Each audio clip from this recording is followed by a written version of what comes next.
मित्रांनो, microbiology in Marathi या चॅनलमध्ये आपले स्वागत आहे. तर या व्हिडिओमध्ये आपण जेनेटिकली मॉडिफाईड ऑर्गॅनिझम आहे त्याचे सोशल इश्यू काय असतात ते आपण या व्हिडिओमध्ये डिस्कस करणार आहोत. आणि याच्या नोट्स मी ऑलरेडी टेलिग्राम चॅनलवरती टाकलेले आहेत.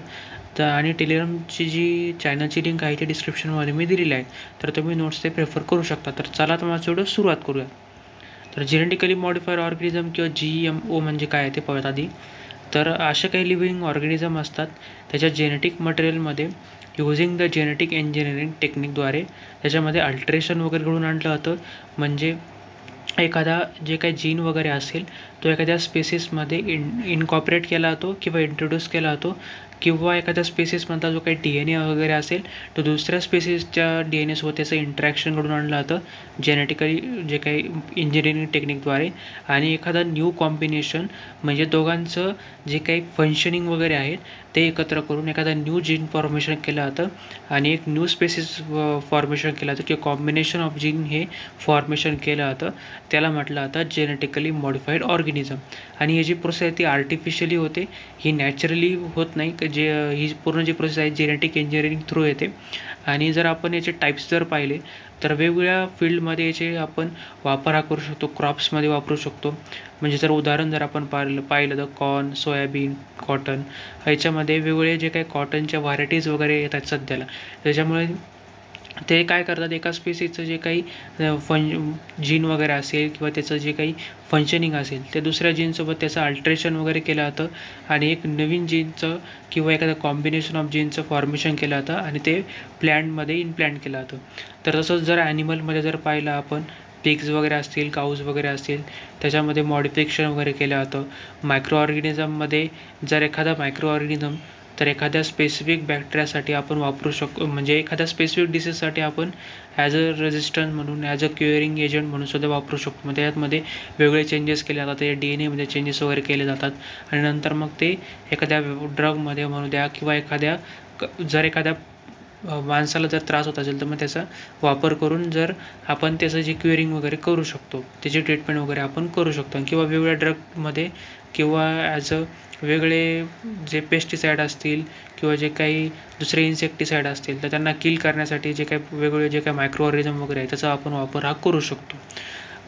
तसंच जर आपण पाहिलं तर याचे ॲप्लिकेशन काय आहे GMOचे, जेनेटिकली मॉडिफाईड ऑर्गॅनिझमचे, तर ॲग्रिकल्चर फील्डमध्ये जे काही पेस्ट वगैरे असतील त्याला आपण रेजिस्टन्स करू शकतो.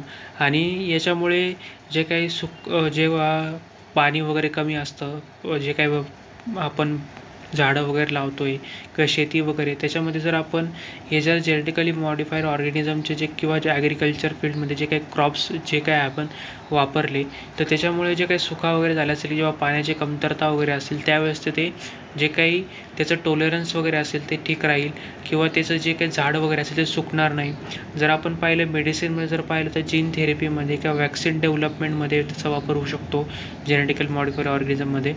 तर जर आपण पाहिलं बायोफिल किंवा जे काही बायो प्रोडक्ट वगैरे आहे बायोटेक्नॉलॉजीमध्ये, त्याच्यामध्ये आपण वेगवेगळ्या प्रकारे जेनेटिकली मॉडिफाईड ऑर्गॅनिझमचा वापर करून त्याच्यामध्ये आपण जे काही त्याचं प्रोडक्शन वगैरे असेल ते वाढवू शकतो. तसं जर आपण पाहिलं सीवेज ट्रीटमेंटमध्ये जे काही मायक्रो ऑर्गॅनिझम वगैरे असतात त्याचा वापर करून किंवा जे काही स्पेसिफिक मायक्रो ऑर्गॅनिझम असतात त्याच्यात अल्ट्रेशन वगैरे करून त्याची पॉवर वगैरे वाढवून किंवा त्याच्यात इन्हान्समेंट वगैरे करून जास्त प्रमाणात किंवा जे काही सिवेज वॉटर असतील त्याचा आपण ट्रीटमेंट वगैरे करू शकतो. ॲज अ पिण्यायोग्य किंवा शेतीमध्ये वापरण्यायोग्य आपण ते पाणी बनवू शकतो. अशा वेगवेगळ्या फील्डमध्ये जे काही जेनेटिकल मॉडिफाईड ऑर्गॅनिझमचा आपण वापर करू शकतो. जर आपण बेनिफिटचा विचार केला तर त्याच्यामुळे जे काही क्रॉप यील्ड वगैरे असेल ती वाढते, त्याचं न्यूट्रिशनल जे काही कंटेंट वगैरे असतं ते वाढतं.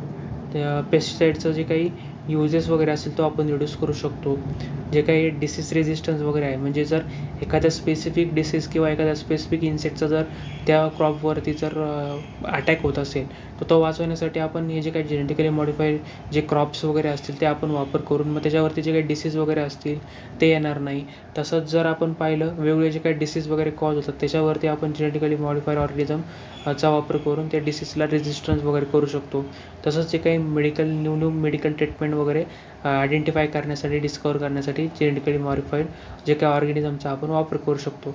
तर आपण वेगवेगळे आता सध्याला काही डिसीज वगैरे सध्याला येतात. जर आपण उदाहरण घेतलं की कोविड-19, तर कोविड-19च्या वेळेस जे काही त्याची जी व्हॅक्सिन वगैरे होती ती आधी जे काही प्राण्यांवरती ती ट्राय केली. म्हणजे आपले जे काही पूर्ण जे ॲबिलिटी वगैरे असेल तशीच त्या एखाद्या माऊसमध्ये ती ॲबिलिटी त्याच्यामध्ये टाकली गेली किंवा त्याच्यामध्ये थोडंसं मॉडिफिकेशन वगैरे करून आणि जी काही नवीन बनवलेली जी काही वॅक्सिन आहे ती वॅक्सिन त्याच्यावरती कशी वर्क करते, तर ते पूर्ण त्याचं आपण स्टडी वगैरे करू शकतो. मग हे जेनेटिकली मॉडिफाईड ऑर्गॅनिझम वेगवेगळ्या फील्डमध्ये आपण वापरू शकतो किंवा जे काही क्रॉप्स वगैरे असतील त्या वेगवेगळ्या फील्डमध्ये आपण वापरू शकतो.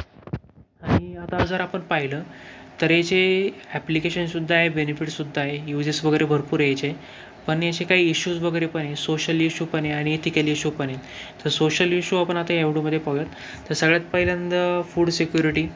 जर जे काही लोकल फूड वगैरे असेल त्याच्यावर जास्त प्रमाणामध्ये इम्पॅक्ट पडतो, कारण की कमी फील्डमध्ये कमी एरियामध्ये जास्त प्रमाणात उत्पन्न मिळतं आहे. तर बाकीचे जे काही फूड चेन वगैरे असतील किंवा जे आपण म्हणतो आहे की ज्या इन्सेक्ट वगैरे असतील ते त्या प्लॅन्ट्सवरती जर जगत आहे किंवा जे काही माऊस वगैरे असतील किंवा जे काही वेगळे ऑर्गॅनिझम असतील तर ते त्या जे काही आपण शेतीमध्ये जे लावतो त्याच्यावरती जगत आहे, तर ते त्यांना ॲज अ फूड म्हणून मिळणार नाही किंवा त्यांची जी काही फूड चेन वगैरे असेल ती पूर्णपणे कोलॅप्स होईल आणि जे काही लोकल फूड्स वगैरे आहेत त्या सिस्टीमवरती खूप मोठ्या प्रमाणात इम्पॅक्ट पडेल. तसंच जर आपण पाहिलं जे काही लार्ज कॉर्पोरेशनमध्ये जे काही त्यांना याचा बेनिफिट जास्त होईल. जे काही स्मॉल स्केल जे काही फार्मर्स आहेत त्यांना याचा दुष्परिणाम आपल्याला पाहायला मिळेल. तसंच जर आपण पाहिलं ही जी टेक्निक वगैरे आहे ती खूप एक्सपेन्सिव्ह आहे आणि ही जेनेटिकली मॉडिफाईड ऑर्गॅनिझम किंवा क्रॉप वापरणं हे खूप एक्सपेन्सिव्ह आहे. तसंच जे काही लो इन्कम जे काही कम्युनिटीज वगैरे असतील त्यांना हे जे काही ॲक्सेस वगैरे आहे ते खूप लिमिटेशनमध्ये मिळेल. तसंच आपण जर पाहिलं जे काही ट्रेडिशनल क्रॉप्स वगैरे असतील त्याची जी काही पूर्णपणे कल्चर आयडेंटिटी आहे ती मिटू शकते, कारण की आपण त्यात मॉडिफिकेशन घडून आणतो आहे. त्यामुळे त्याच्यामध्ये चेंजेस वगैरे येत आहेत ते आपण वापरतो आहे, पण मग ते जे काही ट्रेडिशनल प्लॅन्ट आहे त्याचे पूर्ण नाश होऊन जाईल. तसंच जर आपण पाहिलं की त्याच्यामध्ये क्लिअर लेबलिंग नसल्यामुळे जे काय कन्झ्युमर चॉईस आहे तो कमी राहील. आणि तसंच जर आपण पाहिलं जे पब्लिकचा ट्रस्ट वगैरे आहे GMOवरती तो थोडा कमी आहे आत्ता, कारण की त्याच्यावरती रिसर्च वगैरे चालू आहे सध्याला, त्याच्यात वगैरे चेंजेस वगैरे घडत आहेत. तर मग जे बाहेरच्या ज्या कंट्रीज वगैरे आहेत त्याच्यात जास्त प्रमाणात वापरला जातात, पण आपल्या कंट्रीमध्ये याचा वापर खूप कमी प्रमाणात होतो. जे काही जेनेटिकली मॉडिफाईड जे क्रॉप्स वगैरे असतील त्याचा कमी प्रमाणात वापर होतो. आणि लोकांना काय आहे की जे ट्रेडिशनल आपल्या जे काही क्रॉप्स वगैरे आहेत ते ग्रो करून किंवा त्याच्यातून इन्कम करतात, पण ह्याच्यात जे काही आहे ते एक्सपेन्सिव्ह असल्यामुळे जास्त याच्यात आधी पैसा टाकावा लागतो, त्याच्यानंतरच म्हणजे त्याचं आउटकम मिळतं. तर त्यामुळे जे काही पब्लिकचा वगैरे ट्रस्ट वगैरे तो त्याला थोडाफार याच्यावरती कमी आहे. आणि जर आपण पाहिलं की याचं एंगेजमेंट वगैरे खूप कमी आहे सध्याला, कारण की जे काही पब्लिकचं जे काही पार्टिसिपेशन आहे ह्या GMOमध्ये किंवा काही डिसिजन मेकिंग वगैरे जे काही आहे ते खूप कमी असल्यामुळे इनसफिशियंट काही नॉलेज असल्यामुळे. तसंच जर आपण पाहिलं या बाबतीमध्ये एज्युकेशन आणि अवेअरनेस खूप कमी आहे सध्याला आत्ता, कारण की पब्लिकमध्ये GMO म्हणजे जेनेटिकली मॉडिफाईड ऑर्गॅनिझम किंवा क्रॉप हे आहेत का ज्यामध्ये चेंजेस वगैरे करून त्याचं उत्पन्न आपण जास्त प्रमाणात घेऊ शकतो.